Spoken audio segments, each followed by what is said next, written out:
இருக்கிற ஒரு சமூகம் இந்து சமூகம். இந்து சமூகத்தில் நின்று கொண்டு நீங்கள் சமத்துவம் பேசினால், சுதந்திரம் பேசினால், அல்லது மனித உரிமைகளை பேசினால், நீதி ஒரே மாதிரி வேண்டும் என்று கேட்டால், இந்துக்கள் எவனாக இருந்தாலும் உன்னை விட நான் உயர்ந்தவன் என்று மனதில் நினைத்துக் கொண்டிருக்கிறவன் உள்ளுக்குள்ளே சிரித்துக் கொண்டு நம்மளை ஏளனமாக பார்க்கிற நிலைதான் இந்து சமூகம். இந்த இந்து சமூகத்தை சமநிலைப்படுத்துவதற்கு உருவாக்கப்பட்ட அரசமைப்பு சட்டத்தை பயன்படுத்தி இன்றைக்கு வெளியிலே வந்திருக்கின்ற ஏழை எளிய மக்களாக இருந்தாலும், பெண்களாக இருந்தாலும், அல்லது மத சிறுபான்மையினராக இருந்தாலும், சீக்கியராக இருந்தாலும், இஸ்லாமியராக இருந்தாலும், கிறிஸ்தவனாக இருந்தாலும், ஜெயினாக இருந்தாலும், அல்லது யாராக இருந்தாலும் இன்றைக்கு பார்ப்பன சங்கர மடத்தை பார்த்து கேள்வி கேட்கவோ, RSS தலைவர் மோகன் பகவத்தை பார்த்து என்னடா சொல்லுகிற நீ என்று கேட்கவோ துணிச்சல் வந்திருக்கிறது என்று சொன்னால் இந்த அரசமைப்பு சட்டம் தந்திருக்கின்ற உங்களுக்கான அடிப்படை உரிமை. இந்த உரிமையை எப்படியாவது சீர்குலைத்து மீண்டும் ஆதிக்கத்தை நிலைநாட்ட வேண்டும் என்று பார்ப்பனர்கள் மனப்பால் குடித்துக் கொண்டிருக்கிறார்கள். இந்தியாவிலே பல வெளிநாட்டு சக்திகள் ஆட்சிக்கு வந்ததற்கு அடிப்படை காரணமே இங்க இருக்கின்ற பட்டியல் சாதி மக்கள் தான். ஏனென்றால் இவர்கள் ஒடுக்கும் பொழுது ஒடுக்குகிறவனை எதிர்ப்பதற்கு ஆயுதம் இல்லாமல் அல்லது வாய்ப்பு இல்லாமல் பதுங்கி இருந்த அமைதியாக இருந்த மக்கள் இவர்கள் அடிமைப்பட்டதே கிடையாது. இவர்களை அடிமை என்று அவர்கள் சொல்லிக் கொண்டிருக்கிறார்கள். ஆனால் இவர்கள் என்றுமே அடிமையாக இருந்ததே இல்லை. இன்றைக்கும் ஒரு பிரச்சனையை பொது பிரச்சனையாக மாற்றுவதற்கு அல்லது பிரச்சனையில் இருக்கக்கூடிய பலகீனங்களை எதிர்த்து பேசுவதற்கு அல்லது அதில் இருக்கக்கூடிய ஆதிக்கங்களை உடைப்பதற்கு மிக சாதாரணமாக டீ கடையிலே ரிக்ஷா தூக்குகிறவர்கள், மூட்டை சுமப்பவர்கள் அல்லது சாதாரண மனிதர்கள் அந்த பிரச்சனைகளை எதிர்த்து பேசிட்டு விடுவார்கள். அவர்கள் யார்? பட்டியல் சாதிக்காரர்கள் தான். இந்தியா முழுவதும் இப்படித்தான் பட்டியல் சாதிக்காரர்கள் இருக்கிறார்கள். வேண்டுமென்றால் பிறர் நினைத்துக் கொள்ளலாம் இவர்கள் அடிமையாக வாழ்ந்தார்கள், 2000 காலத்து அடிமை, 3000 காலத்து அடிமை என்று சொல்கிறார்கள். ஆனால் தமிழக வரலாற்றின் படி 1700க்கு பின்னால் தான் சாதி இங்கே நிலை பெற்றிருக்கிறது. அதற்கு முன்னாலே சாதி நிலை பெறவில்லை. அதற்கான எந்த தடயங்களும் இல்லை. பொல்பொருள் ஆய்விலே எந்த நிறுவனங்களும் இல்லை. இவர்களுடைய ஆவணங்கள் படி நிறுவனங்கள் இல்லை. தமிழ் இலக்கியங்கள் சாதியை பேசவில்லை. தமிழிலே தோன்றிய எந்த மகானும் சாதியை பற்றி பேசவில்லை. எந்த மகானும் சாதி ஒழிப்பை பற்றி பேசவில்லை. ஆனால் 1700க்கு பின்னாலே திருமலை நாயக்கர் ஆட்சிக்கு பின்னால் தான் இந்த நாட்டிலே சாதி என்பதே நிலை பெற்றிருக்கிறது. சேரி இருந்தது என்று சொன்னால் சேரி சின்ன சேரி அல்ல, தேரி ஆதிக்கம் மிகுந்த சேரி.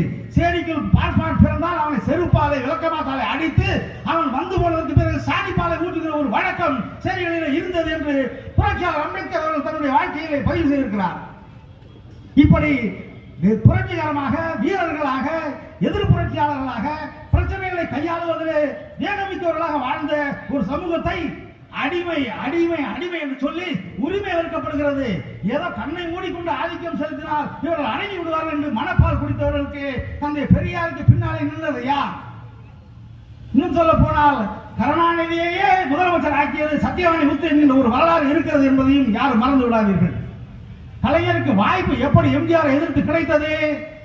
அல்லது நெடுஞ்செழியனை போன்ற பல்வேறு சாதி உயர்வு பேசிக் கொண்டிருக்கிறவர்கள் மத்தியிலே மிக சாதாரண எளிய குடும்பத்திலே பிறந்த கருணாநிதிக்கு எப்படி முதலமைச்சராகும் வாய்ப்பு கிடைத்தது என்று சொன்னால் அன்றைக்கு திராவிட முன்னேற்ற கழகத்தில் இருந்த பட்டியலிருந்த மக்கள் தான் காரணம்.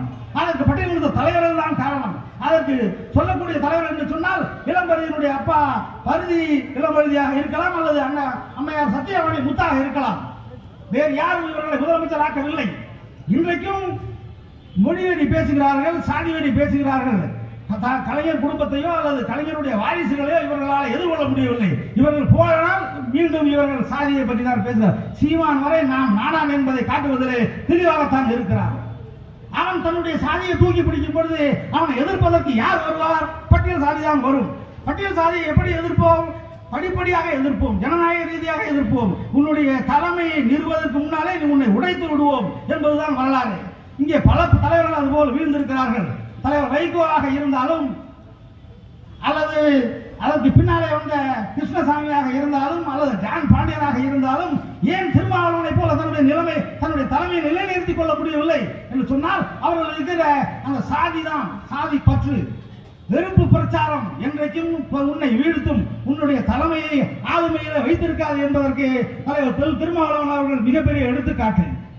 வெறுப்பு பிரச்சாரம் செய்தால் நீ வீழ்த்தப்படுவாய், பிரிவினைவான பேசினால் நீ வீழ்த்தப்படுவாய், தன்முனைப்பு அதாவது சொந்த பெருமை பேசினாலும் நீ வீழ்த்தப்படுவாய், வெறுப்பு பேசினாலும் பெருமை பேசினாலும் நீ வீழ்த்தப்படுவாய் என்பதற்கு தமிழ்நாட்டில் எண்ணற்ற தலைவர்கள் இருக்கிறார்கள். வைகோவில் இருந்து இன்று இருக்கிற சரத்குமார் யாராக இருந்தாலும் சீமானும் அப்படித்தான் வீழ போகிறார் என்று நான் நினைக்கிறேன். ஆகவே தோழர்களே, மதச்சார்பின்மையை பற்றி பேசும்போது இந்தியா மதச்சார்பின்மை அல்லாத ஒரு நாடாக இருந்தது. இங்கே இந்து மதத்திலே சகோதரத்துவம் இல்லை. அதனாலே இங்கே ஏற்றுக்கொள்ள முடியாது. இங்க இருக்கக்கூடிய மதங்களுக்கு இஸ்லாமியர்களாக இருந்தாலும் அல்லது கிறிஸ்தவர்களாக இருந்தாலும் சீக்கியர்களாக இருந்தாலும் அல்லது ஜைன பௌத்த மதத்தை சார்ந்தவர்களாக இருந்தாலும் அவர்கள் மத்தியிலே இருக்கக்கூடிய அந்த வர்ண பேதம் என்பது இல்லை. அதற்குள்ளே பார்ப்பனர்கள் ஊடுருவி எப்படியாவது வர்ண பேதத்தை உருவாக்க சற்றப்ப 300 ஆண்டுகளுக்கு மேலாக முயற்சி செய்கிறார்கள். அவர்களால் வெற்றி பெற முடியவில்லை. எனவே இந்த நாட்டை மதசார்பின்மை நாடாக என்றும் காப்போம் என்று சொல்வோம். அதுபோலவே புத்த கயாவில் இருக்கக்கூடிய பௌத்த